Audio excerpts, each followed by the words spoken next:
Welcome to the Deep Dive, the show where we cut through the noise and get straight to the insights that matter. We all share this common desire, don't we? This powerful urge to improve ourselves, become fitter, smarter, more productive, unlock that next level. But let's be honest, for many of us, it often feels like we're stuck, kind of in a frustrating loop, full of good intentions, New Year's resolutions that just, well, they don't stick. We get excited, start strong, then maybe hit a wall, feel frustrated, give up, and then we're right back where we started, wondering if lasting change is even possible for us.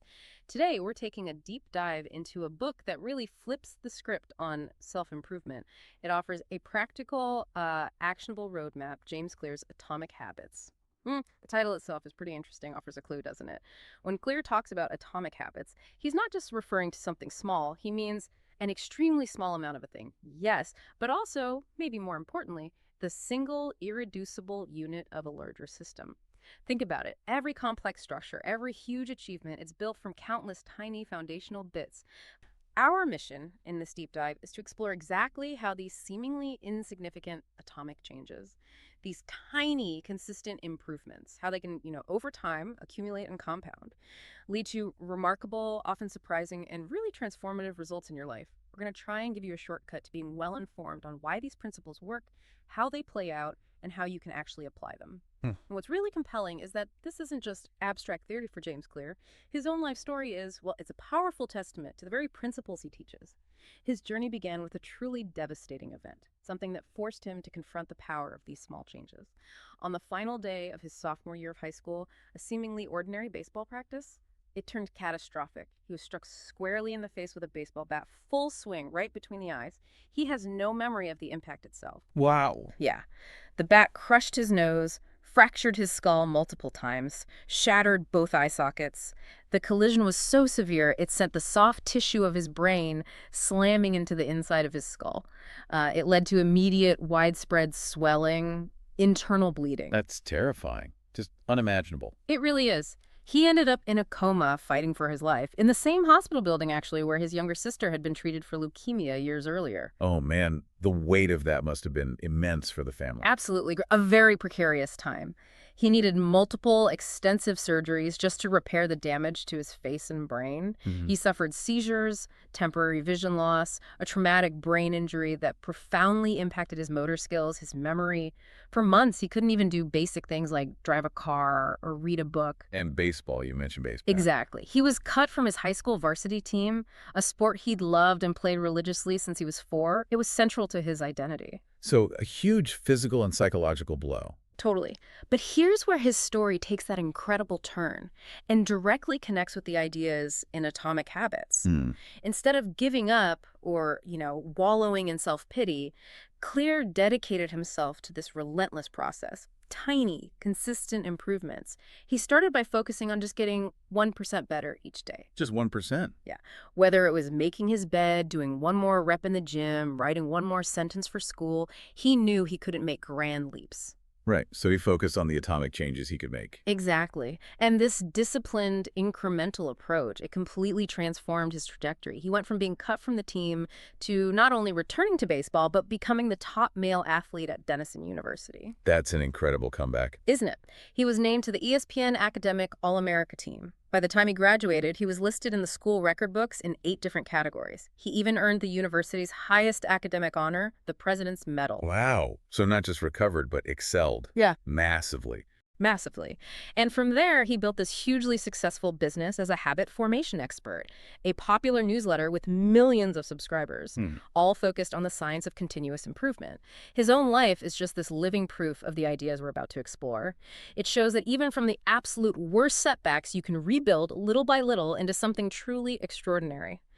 So with that powerful personal backdrop, let's unpack the core idea, the one that really underpins Clear's philosophy.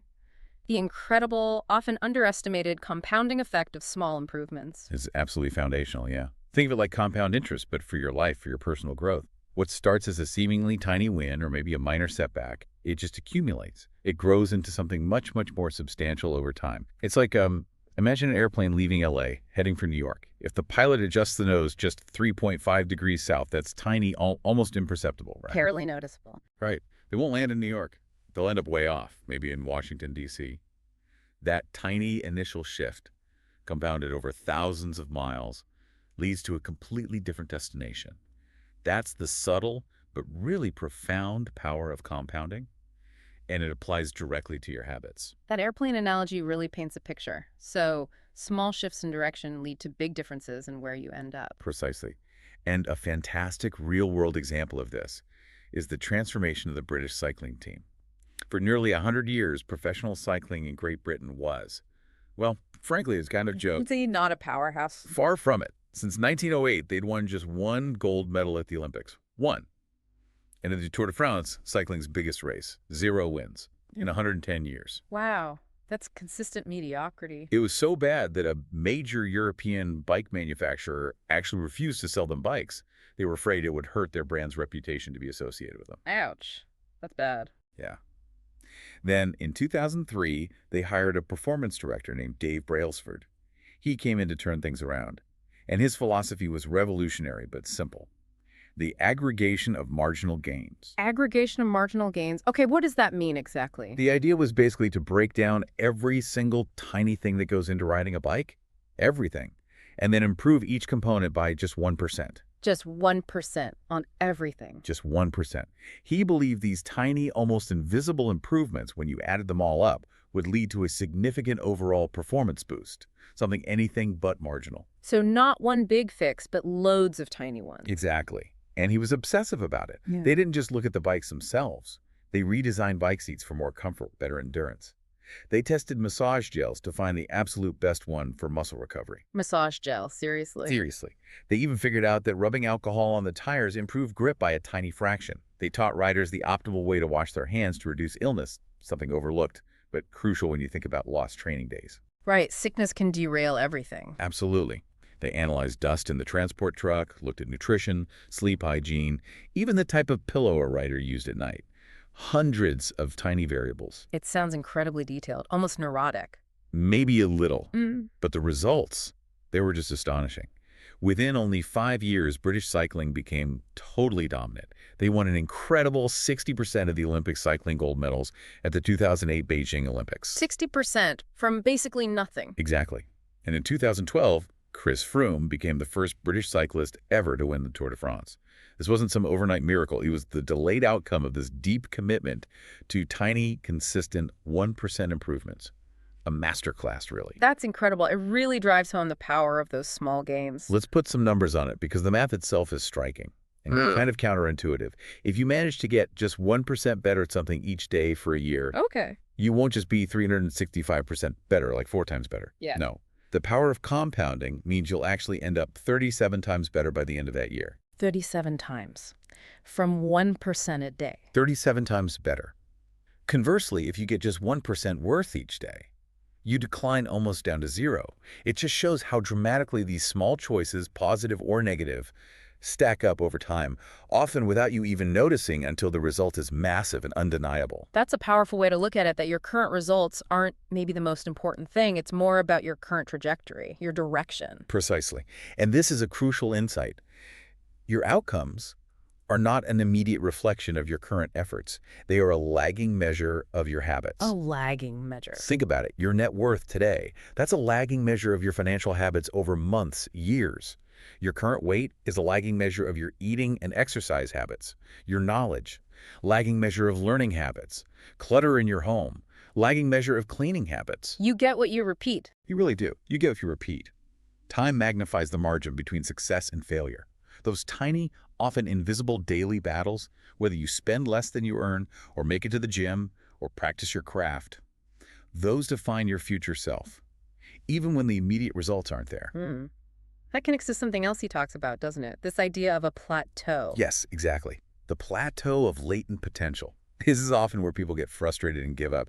It's like the ice cube analogy he uses. Yeah. Imagine an ice cube on a table in a cold room, say 25 degrees Fahrenheit. Okay. The temperature slowly rises. 26, 27, 28, 30, 31 degrees. The ice cube is still just sitting there, solid, unchanged. Right. Nothing seems to be happening. Exactly. You've been working hard, putting in the effort, raising the temperature, but you see no visible change. You might feel frustrated, thinking your effort is wasted. Yeah, why isn't this working? But then the temperature hits 32 degrees, and suddenly, almost like magic, The ice cube starts melting fast. Ah, the threshold. The threshold. All the previous work raising the temp from 25 to 31, it wasn't wasted. It was being stored. It was building potential. All the visible action happens right at that point. That's the plateau of latent potential. In the early stages of any new habit or skill, you often experience what he calls the valley of disappointment. The Valley of Disappointment. Sounds grim. Well, it feels that way.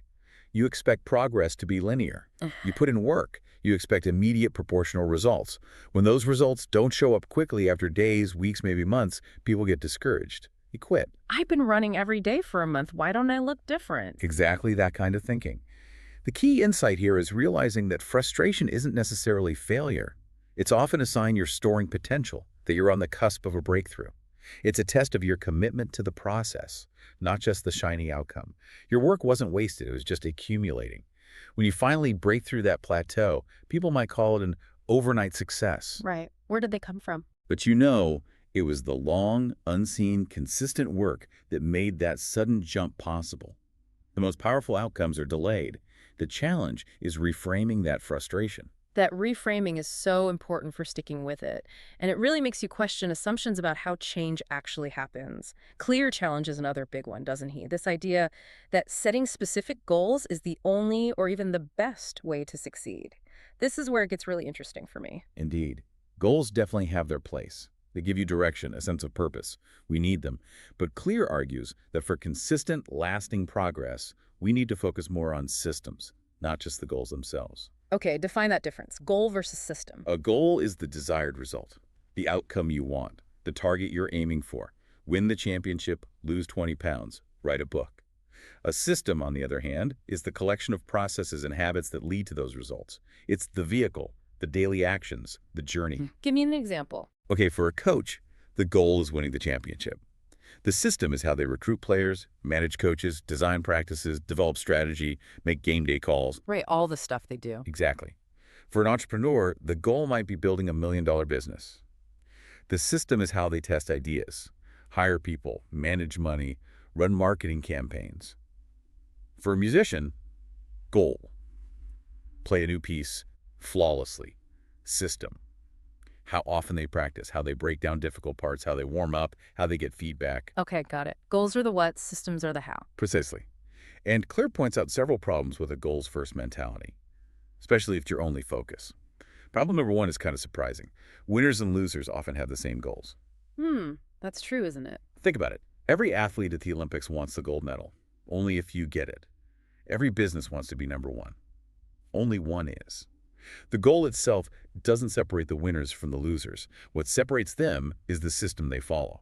As Clear puts it, you don't rise to the level of your goals, you fall to the level of your systems. You fall to the level of your systems. Wow, that hits hard. It does. Your future isn't predicted by your hopes, but by your daily actions, your system. Problem number 2. Achieving a goal is only a momentary change. Momentary. How so? Imagine your room is a total mess. Your goal is to clean it. You get motivated, you clean it up. Great. Clean room. Goal achieved. Feels good for a bit. For a bit. But if you don't change the underlying habits, the system that led to the mess in the first place, putting things away, tidying up regularly, The mess just comes back. inevitably. You treat it as symptom, not the root cause. Achieving the goal only changes things for that fleeting moment. For real, lasting improvement, you need to fix things at the systems level. Fix the inputs, the processes, and the outputs. The results tend to take care of themselves. Build a sustainable process. Don't just chase an event. Okay, that makes sense. Treat the cause, not the symptom. What's the third problem? The third problem is only focusing on goals. Goals can restrict your happiness. How do they restrict happiness? The mindset is often, once I reach my goal, then I'll be happy. Or once I lose the weight, once I get the promotion, once I finish the project. Yeah, I think a lot of us do that, delaying happiness. Exactly. It creates this perpetual cycle of putting happiness off until the next milestone. It also sets up an either-or conflict. Either you achieve the goal and you're a success, or you fail and you feel like a disappointment. It boxes you into this very narrow view of success. When reality is much messier. Much messier. Life rarely goes exactly according to plan. Being too fixated on one specific outcome can blind you to other opportunities, other paths to contentment that pop up along the way. That's a huge shift in perspective, moving away from just the finish line. So if goals aren't the whole story, what's the big advantage of really focusing on the system? The big advantage is, honestly, liberation. When you fall in love with the process rather than the product, as Claire says. Fall in love with the process. Yeah, you don't have to wait to give yourself permission to be happy. You can find satisfaction, a sense of accomplishment, anytime your system is running. If your system is practicing your instrument for an hour daily, you feel successful just by doing the practice, regardless of whether you won the competition yet. So the satisfaction comes from the doing, not just the achieving. Exactly. Your happiness isn't tied to some future event. It's tied to your current consistent effort. And a good system can lead to success in many forms, not just the one you originally aimed for. It allows for flexibility, evolution. Goals are for winning the game. Systems are for continuing to play the game. They ensure long-term engagement, sustainable progress, and honestly, more fulfillment along the way. Okay, this is getting deep. Beyond outcomes, beyond even processes or systems, Clear talks about something even more fundamental, identity-based habits. This sounds like it hits the core of who we think we are. It absolutely does. This is where the real, deep, lasting change happens.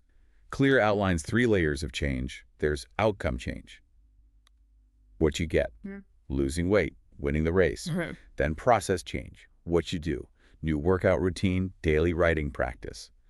But the deepest, most effective level is identity change. What you believe about yourself. Who you are. Identity change, okay. Most people start with outcomes. I want to lose 20 pounds. Then maybe move to process. I'll follow this diet plan. But the most powerful way to change isn't just focusing on what you want to achieve or even how. It's focusing on who you wish to become. Focusing on who you wish to become. Think about it. The more pride you have in a specific part of your identity, the more motivated you are to maintain the habits linked to it. If you're proud of your great hair, you naturally do things to take care of it. Right. Wash it, style it. Sure, you wouldn't just let it go. Exactly. If you take pride in being strong or being a good problem solver or being focused, you'll make sure you don't skip workouts. You'll seek out challenges. You'll protect your focus time. Once your pride gets involved, once a habit becomes part of your self-image, you'll fight tooth and nail to keep it up because it reinforces who you believe you are. So it's not forcing yourself anymore, it's just acting like yourself. Perfectly put. Yeah, You're acting in alignment with who you believe you are. Yeah. And every action you take, it's like a vote for the type of person you want to become. A vote. How does that work? It's a tangible way to reshape how you see yourself. Instead of aiming to run a marathon, outcome, or even run 3 times a week, process, Clear suggests you aim to become a runner. Become a runner. Yeah. When you go for a run, even a really short one, you're casting a vote for that identity. Each run, no matter how small, reinforces the belief, I am a runner. You become a writer when you write. You become a healthy eater when you choose nutritious food. The more votes you cast, the stronger that identity gets. That idea of voting for your identity is really powerful. But what about people who feel stuck? Maybe their current identity works against the habits they want. I'm just not a morning person, or I'm bad with money. How do you overcome that? That's a critical question. Past failures can definitely cement a negative identity. We've all been there. The insight here is that becoming the best version of yourself isn't reaching some final state. It's an ongoing process. You're constantly editing your beliefs, upgrading, expanding your identity. So it's not fixed. Not at all. You start small, you cast those initial votes, that creates a feedback loop. As your behaviors change even slightly, your self-perception starts to shift. And that new perception makes it easier to adopt more habits that align with it. Give me an example. Okay, someone who always says, I hate cooking, they might take one tiny step. Today, I'll just chop 1 onion. That single action, if repeated, casts a vote for, I am someone who prepares food. Over time, more votes accumulate. Their identity shifts. They might start thinking, actually, I kind of enjoy making healthy meals. So the actions change the beliefs. Exactly. The real reason habits matter so profoundly isn't just about results, though you get those too. It's that they can fundamentally change your beliefs about yourself. When you change your beliefs, you change your behavior at the core level. You're not forcing it anymore. You're just acting like the person you now believe yourself to be, bridging the gap, one small vote at a time. This is such a foundational shift. Okay, so we get the compounding effect, the systems focus, the identity piece. How do we actually do it? Day to day. Clear gives us a really practical framework, right? This universal habit loop. Cue, craving, response, reward. That's right. Understanding this four-step loop is the key. It's like the neurological backbone of every single habit, good or bad. Mm. And it's running in your brain constantly, often totally unconsciously. Once you get it, you can start to engineer your habits deliberately. Okay, break down the loop for us. Step 1. Step 1 is the cue. This is the trigger. The bit of information that tells your brain to initiate a behavior because it predicts a reward is coming.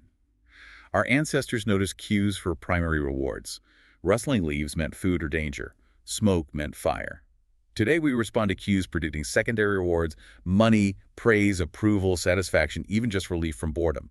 Your phone buzzing is a cue. The smell of coffee is a cue. And these can be unconscious. Very often, yes. That's why habits are efficient. Your brain automates routines. Right. But it's also dangerous, letting bad habits sneak in. Carl Jung said it. Until you make the unconscious conscious, it will direct your life, and you will call it fate. Making cues conscious is step 1. Okay, cue. Then what? Step 2 is the craving. This is the motivation, the desire for a change in state, to feel different, less stressed, more entertained, satisfied, connected. Without a craving, there's no reason to act. Importantly, it's the anticipation of the reward that drives the craving, not the reward itself. You don't crave smoking, you crave the anticipated relief. The feeling you think it will give you. Exactly. Step 3 is the response. This is the actual habit, a thought or an action. Whether you do the response depends on your motivation, driven by the craving and the friction involved. How easy or hard is it? If it takes too much effort, mentally or physically, you just won't do it. Your ability matters too. You have to be capable of doing it. A craving without a response is just a wish. Makes sense. Cue, craving, response. And the last one. Finally, step 4 is the reward. This is the end goal. Rewards do 2 critical things. First, they satisfy the craving, relief, pleasure, completion. Second, they teach your brain, hey, that worked, remember this action, do it again next time the cue appears. This whole loop, cue, craving, response, reward, reinforces itself, creating automatic behaviors. Mastering this loop lets you intentionally build good habits and break bad ones. Okay, so understanding the loop is foundational. Now, how do we use it? Let's get into Clear's 4 laws of behavior change. The first one is about the cue, right? Make it obvious. Exactly. The first law for building good habits is make it obvious. And the flip side, for breaking bad habits, is make it invisible. So, since so many habits are unconscious, the first hurdle is just awareness. How do we even notice these automatic routines we're running? You're right. Awareness is step 0. One really practical tool is the habit scorecard. Literally grab some paper or open a doc and list out your daily habits. Everything. Wake up, check phone, brush teeth, coffee, commute. Be honest, be detailed. Okay. Then go through that list and score each habit. Is it positive, plus, negative, or neutral for the person you want to be? This forces you to see where your time and energy actually go. It makes the invisible habits suddenly very visible. That sounds simple but potentially eye-opening. What else? Another powerful technique is pointing and calling. It comes from the Japanese railway system. Pointing and calling, like literally. Literally. Train operators point at signals, speedometers, whatever, and call out the status out loud. Signal is green, speed is 70. It elevates routine, unconscious checks to a conscious, deliberate level. It drastically cuts errors and accidents. How can we use that? Point at our donut before eating it. Kinda, yeah. You could say out loud the action you're about to take, especially a bad habit, and its likely consequence. I'm about to eat this cookie. I don't need it. It will make me feel sluggish later. Yeah. It just adds that layer of conscious awareness right before you act. Interrupts the automatic pilot. Interesting. Okay, so that's for awareness. How do we actively make good habits obvious? Use implementation intentions. This is about being super specific with your plan, not just I'll meditate more. The formula is I will behavior at time and location. Give me an example. I will meditate for 1 minute at 7 a.m. in my kitchen, or I will study Spanish for 20 minutes at 6 p.m. at my desk in the bedroom. This clarity avoids vagueness, reduces decision fatigue. It gives the habits a specific time and place to live in your day, makes it harder to forget, creates a clear cue. So pre-deciding the when and where. Exactly. And building on that is habit stacking. This uses an existing habit as the cue for a new one. The formula. After current habit, I will new habit. Like attaching a new train car to an existing train. Perfect analogy. So after I pour my morning coffee current habit, I will meditate for 1 minute new habit. Or after I take off my work shoes current habit, I will change into my workout clothes new habit. You choose a current habit that happens at the right frequency, and that's already solid. It leverages existing pathways in your brain. Feels more natural. Okay, implementation intentions and habit stacking. What else for making cues obvious? Environment design. This is huge. Make the cues for your good habits impossible to miss. Put them right in your visual field. Want to take vitamins? Put the bottle next to your toothbrush or coffee maker. Want to practice guitar? Leave it on a stand in the living room, not hidden in a closet. Reduce the friction of even seeing the cue. Exactly. Want to drink more water? Keep filled water bottles visible all around your workspace and home. Want to write thank you notes? Put stationery right on your desk. The more visible and available the cue or tool for a good habit is, the more likely you are to actually do it. Think about supermarkets putting essentials at the back so you walk past tempting displays. They design the environment. Okay, that makes sense. Make the good stuff visible. Now, the inversion. How do we make bad habits invisible? This is where self-control gets redefined. The secret isn't just willpower. It's creating a disciplined environment. It's way easier to avoid temptation if you don't have to face it constantly. You reduce exposure to the cues. So environment again, but in reverse. Precisely. Remember that Vietnam War heroin study? 15–20% of soldiers were addicted over there. But when they came home, only about 5% relapsed. Why? Different environment. Totally different environment. The cues, the triggers, the social context, all gone. It wasn't just willpower. The environment change was massive. So practically, reduce exposure. If your phone distracts you from work, don't rely on willpower. Leave it in another room for chunks of time. Physically remove the cue. Yes. If certain social media feeds make you feel bad, unfollow them or mute them. Get the TV out of the bedroom if you watch too late. Unplug the game console and put it away. After use add friction to starting it up again. By making the cues for bad habits invisible, or at least harder to access, you make the habits themselves much less likely. It's proactive self-management. Okay, law 1. Make it obvious and visible. Let's move to law 2. Make it attractive for good habits and make it unattractive for bad ones. This seems to tap into desire and reward. It absolutely does, and it involves dopamine and anticipation. This is fascinating neuroscience. For a long time, scientists thought dopamine was just about feeling pleasure, the liking part. But now we know its main role is in motivation, in the wanting. It drives us to seek rewards. So dopamine is released before we get the reward? Primarily, yes. It's released when you anticipate a reward. The wanting system in our brain is way bigger than the liking system. That's why the anticipation often feels better than the actual experience. Thinking about Christmas morning, daydreaming about vacation. The dopamine spike comes from the thought of the reward. That explains a lot. It does. And modern life is full of what Clear calls supernormal stimuli, things engineered to hijack this system. Supernormal stimuli? Like what? Exaggerated versions of things we're naturally drawn to. Junk food, for example. It's designed with dynamic contrast. Think crunchy chips dissolving into saltiness, or gooey cheese on crispy pizza. It keeps your brain hooked, wanting more, way past natural fullness cues. Food engineering? Right. Social media gives you more likes and validation signals in minutes than you might get all day otherwise. Constant dopamine hits. Ads use perfect lighting and Photoshop to create irresistible, often unreal images. These things aren't just attractive. They're engineered to be irresistible to our ancient brain wiring, driving excessive habits. Okay, so we're up against engineered temptation. How do we fight back? How do we make good habits more attractive? One great strategy is temptation bundling. You pair something you want to do with something you need to do. Bundle the fun with the necessary. Exactly. Remember Ronan Byrne, the engineering student? He loved Netflix but needed to exercise. He hacked his bike, so Netflix only played if he pedaled at a certain speed. Slow down, Netflix pauses. Genius.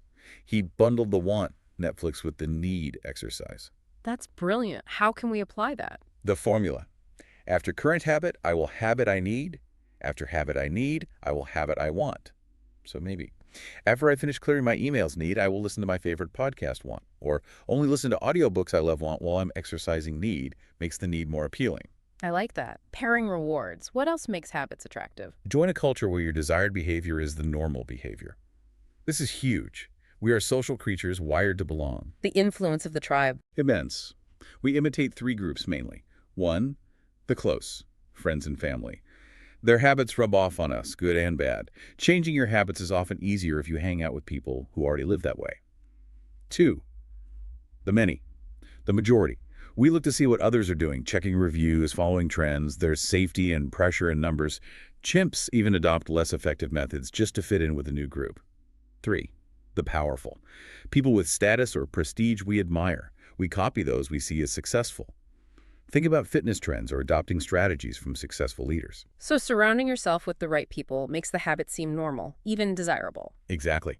When changing your habits means fitting in, feeling like you belong, or gaining respect, change becomes incredibly attractive, almost effortless sometimes. Okay, so bundling temptations and leveraging social norms. Now, the inversion. How do we make bad habits unattractive? The key here is reframing. You change your perception of the bad habit. Highlight its downsides, make the anticipation feel negative. Alan Carr's easy way to stop smoking is a masterclass in this. He doesn't just say quit, he systematically reframes every positive association with smoking. How does he do that?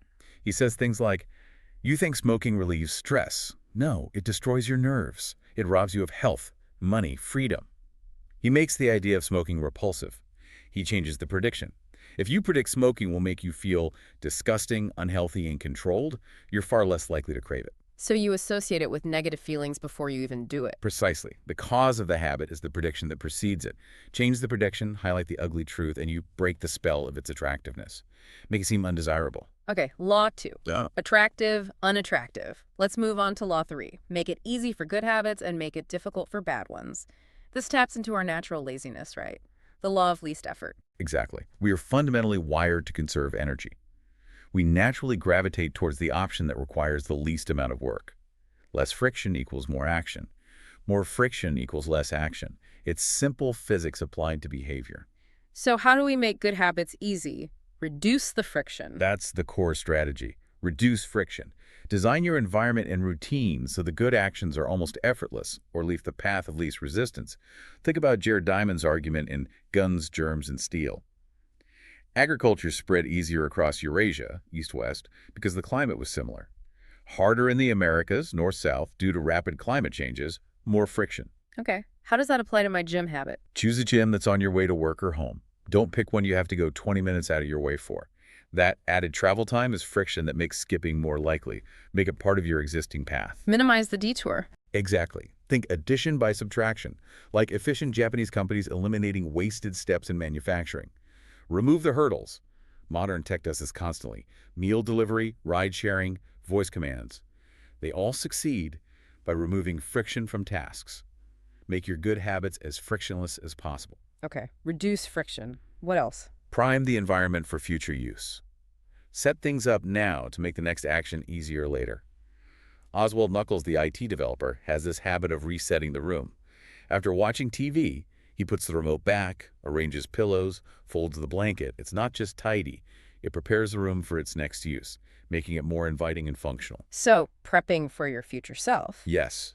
Lay out your workout clothes the night before. Put the healthy cookbook and ingredients on the counter before breakfast. Pre-chop veggies for the week. Get your work tools ready before you start. You're making the starting line closer. I like that. Priming the environment. What about the habit itself? That's where the 2-minute rule comes in. It's incredibly powerful. When you start a new habit, it should take less than 2 minutes to do. Less than 2 minutes. That sounds almost pointless. It sounds that way, but it's about mastering the art of showing up. It overcomes that initial inertia and feeling of being overwhelmed. Scale it down. Read before bed becomes read one page. Do yoga becomes take out my yoga mat. Study for class becomes open my notes. Run 3 miles becomes put on my running shoes. So you're just ritualizing the very beginning. Exactly. Make it ridiculously easy to start, and often the rest follows naturally. Yeah. You build momentum. And even if you only do the 2 minutes, you've still cast a vote for your identity. You showed up. It's far better to do less than you hoped than to do nothing at all. You can scale up later using habit shaping, but the gateway is making those first 2 minutes effortless. Okay, the 2-minute rule, that feels achievable. You also mentioned decisive moments. Yes, decisive moments. These are small choices throughout the day that have an outsized impact because they set the trajectory for the next chunk of time. Like a fork in the road, choosing takeout versus cooking dinner, driving versus biking, opening homework versus grabbing the game controller. They seem small, but they cascade. They totally cascade. These aren't just isolated decisions. They determine the path you go down for the next hour or evening. Habits are often the entry point, the cab to the gym, as Twyla Tharp said. Getting in the cab, the decisive moment, ensures that the workout happens. Optimizing these small hinges swings big doors. Identifying those key choice points. Okay, now the inversion. Make bad habits difficult. How do we increase friction for the things we don't want to do? Increase the steps, the effort, the time it takes. Make it a pain. One powerful tool is a commitment device. This is a choice you make now to lock in good behavior or prevent bad behavior later when temptation is high and willpower might be low. Like pre-committing yourself. Exactly. Victor Hugo, needing to finish Hunchback of Notre Dame, had his valet lock away all his clothes except a shawl. He literally couldn't go outside. He made distraction difficult. Modern examples. Using an outlet timer to shut off your internet router at 10 p.m. to force you offline. Asking the waiter to box up half your meal before they bring it to the table, making overeating harder. You're putting obstacles in your own way, intentionally. Yes, leveraging your rational brain now to outsmart your impulsive brain later. You can also use one-time actions. These are single decisions that automate good habits or eliminate bad ones, requiring effort once but paying off repeatedly. Like set it and forget it solutions. Pretty much. Enrolling in an automatic savings plan, setting up automatic bill pay, canceling cable TV if you watch too much, deleting distracting apps from your phone, not just logging out, deleting.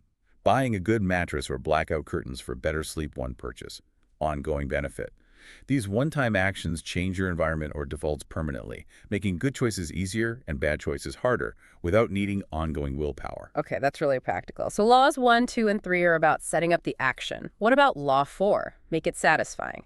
This seems crucial for making habits stick long-term. What's the cardinal rule? The fourth law is indeed, make it satisfying for good habits and make it unsatisfying for bad ones.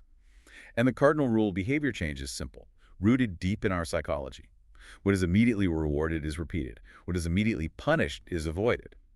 Our brains are wired to learn from immediate consequences. But isn't the problem that good habits often have delayed rewards and bad habits have immediate ones? That's the core challenge, exactly. We live in what Clear calls a delayed return environment. Yeah. Good habits, immediate costs, effort, maybe discomfort, plus delayed rewards, health, wealth, skill. Think exercise, saving money, studying. Bad habits, immediate rewards, pleasure, relief, distraction, plus delayed costs, disease, debt, lost time. Think junk food, impulse buys, scrolling social media. Our brains prefer the immediate hit. Absolutely. Our brains evolved to prioritize immediate survival and gratification. That worked well on the savannah, but causes problems now. The sweeter the first fruit of a habit, best yet said, the more bitter are its later fruits. So to make good habits stick, we need to find ways to inject some immediate satisfaction into the process. Bridge that gap. How do we add immediate pleasure to something like, say, flossing? Find ways to make the experience itself more pleasant. Remember Stephen Luby's hand-washing work in Pakistan? With the Safeguard soap? Yeah. People knew they should wash hands, but didn't consistently. Providing Safeguard soap, which foamed nicely and smelled great, made the act of washing more enjoyable. That immediate sensory reward reinforced the habit, leading to huge health improvements. So make the process itself feel good. Or add a small, immediate reward right after. Create a loyalty program for yourself. Maybe open a separate savings account called Vacation Fund. Every time you skip buying that unnecessary latte or resist an impulse purchase, immediately transfer that money into the account. So you get the immediate satisfaction of seeing the fund grow. Exactly. That visual progress, that small win, feels good now and reinforces the habit of saving or spending mindfully. The key is ensuring the reward aligns with your desired identity. Don't reward a workout with a giant pizza if your goal is health. Maybe a relaxing bath or a reading time. Align the reward with the goal. Okay. What about tracking? Habit tracking is simple but incredibly powerful for satisfaction. Just marking an X on a calendar, using a tracker app, putting a marble in a jar. Why is that so effective? It does three things. One, it's a visual cue. Oh, haven't done my habit yet today. Two, it's motivating. You see the chain of success is building and you don't want to break it. Three, it provides immediate satisfaction, making that mark, seeing the progress feels good. It's visual proof you're casting votes for the person you want to be. Don't break the chain. That's the mantra, which leads to the never miss twice rule. Perfection is impossible. You'll miss a day. It happens. The crucial thing isn't avoiding failure. It's rapid recovery. Missing one day is a slip. Missing 2 days starts a new bad habit. Get back on track the very next day, even if it's just a small effort. Reaffirm the identity. Show up even when you don't feel like it. Exactly. Even a tiny action reinforces the commitment. And sometimes, especially with goals like weight loss where the main outcome, scale number, is delayed or fluctuates, focus on non-scale victories. What are those? Other signals of progress that are immediate or satisfying. Clothes fitting better, more energy, sleeping well, skin looks clearer, better mood, Focusing on these tangible, immediate benefits keeps you motivated when the main metric isn't moving yet. Find satisfaction in the secondary benefits. Okay, now the inversion. Make bad habits unsatisfying. How do we add immediate pain or cost to the things we want to stop? Create an immediate consequence. Make the mistake painful right away. The faster and more certain the punishment, the quicker we learn to avoid the behavior. An accountability partner works partly because of this. Knowing someone is watching, someone you'll have to report your failure to, that introduces an immediate social cost. The potential embarrassment or letting them down. Exactly. You don't want to look lazy or untrustworthy. Margaret Cho's song-a-day challenge with a friend that public commitment adds immediate pressure.